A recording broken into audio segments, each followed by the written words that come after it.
আসসালামু আলাইকুম বন্ধুরা, আজকে দেখো খাবার বানানি ভিডিও দেখাবো না, আজকে খাবার হয়েছে সেটাই দেখাবো। এইগুলো দেখো, দুপুরের খাবার রেডি করেছি, খাবো।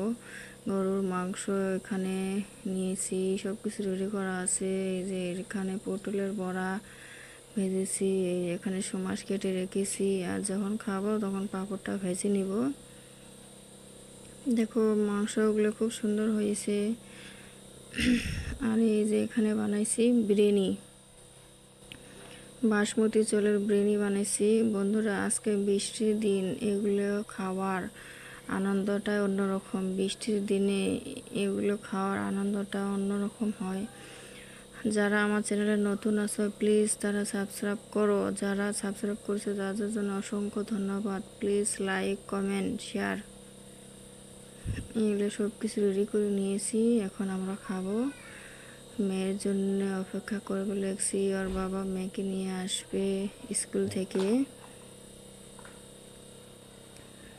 এই দেখো বাইরের ওয়েদারটা বেশি ভালো না, মনে হয় বৃষ্টি আসবে। খুব হাওয়া উঠেছে, তুফানের মতন বৃষ্টি হবে বোঝায়।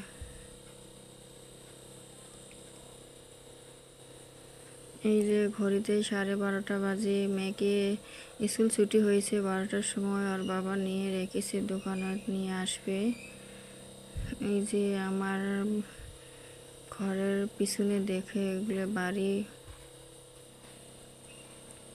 মেয়ে সবে সবে স্কুল দিয়েছি তো, কেবল 12টার সময় ছুটি হয় ওর। এই দেখে করলাম না বৃষ্টি হবে, এই যে বৃষ্টি পড়বে লাগছে। এই দেখো আমাদের গাছে দিয়ে যে কুমড়া কত বড় হয়েছে।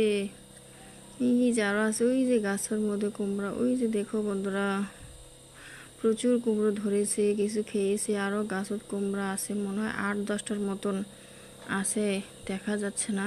পাতার তলায় তুলে আরও বড় বড় হয়েছে কুমড়োগুলো। কুমড়োর গাছটাই দেখেন, এখানে পাতাগুলো কীরকম হয়েছে। গাছটা কেটে দিব এখন, দিয়ে লাউয়ের গাছ লাগাবো এখানে। এই যে বিকেল টাইম, এগুলো পিঠা দিয়েছে আমার বড় যা, 6টা দিয়েছিল, একটা মেয়ে খেয়েছে, একটা আমি। আর এগুলো আছে রেখেছি, চা দিয়ে খাবো। তালের পিঠা দিয়েছে, কবল নিয়ে যা খা বলছে আমার যাটা। এই যে এখানে চাটা বসিয়ে দিয়েছি, চা খাবো সন্ধ্যার সময়। এখানে দুধ গরম দিয়েছি, মেয়ে খায়।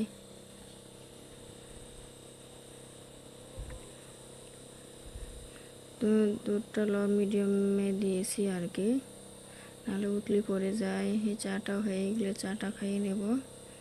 প্লিজ বন্ধুরা পুরো ভিডিও দেখো, কেউ স্কিপ করো না। আজকে সারাদিনের আপডেটটা তোমাদেরকে দিব। এই যে দেখো সন্ধ্যাবেলার ওয়েদারটা, এখন বৃষ্টি থেমেছে, একটু আকাশটা একটু মেঘলা মেঘলা হয়ে আছে।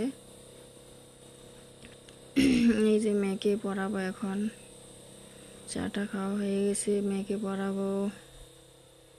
মেয়েকে পড়ানিটাই 1 নম্বর কাম আমাদের। সব কিছু সেরে সুরে আসিয়ে রান্নাবান্না কমপ্লিট করে আসি, মেয়েকে পড়াবো। কেবল মেয়েকে সবে সবে স্কুলে দিয়েছি, খুব মাথা দেওয়া লাগে মেয়ের কাছে, খুব চার্জও করা লাগে পড়ানোর জন্য। এই দেখেন আমার মেয়ে লিখেছে 1 2 স্পেলিং 3, কেবল দিয়েছি তো, আস্তে আস্তে শিখবে। আর আমার মেয়ের 3 বছরে স্কুলে দিয়েছি তো,